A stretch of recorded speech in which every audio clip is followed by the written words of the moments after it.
don't know about y'all, but I love fruit in a chicken salad. I just do. My husband hates it, but he doesn't really like fruit at all.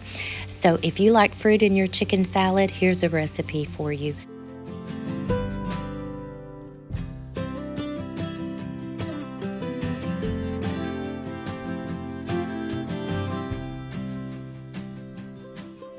So first of all, you take 1.5 to 2 pounds of chicken, boil it in pineapple juice. Yes, pineapple juice. It makes it taste so good. And then next, you're going to add about 1/4 cup of crushed pecans. And then I added about 1 cup of grapes. I have the green grapes. You can use the purple ones. They work great too. I cut those grapes in half.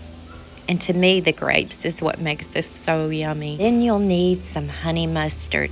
Now, the honey mustard dressing works really good in this recipe, but I didn't have any. I just had some basic honey mustard that works as well. And you just add as much or as little as you like. Mix this up, and y'all, this is so good. My daughter and I can eat the whole bowl on crackers. And this freezes very well. I used to make this when I was working, and I would freeze it in lunch portions and take it to work. So if you like these ingredients, you're gonna love this chicken salad.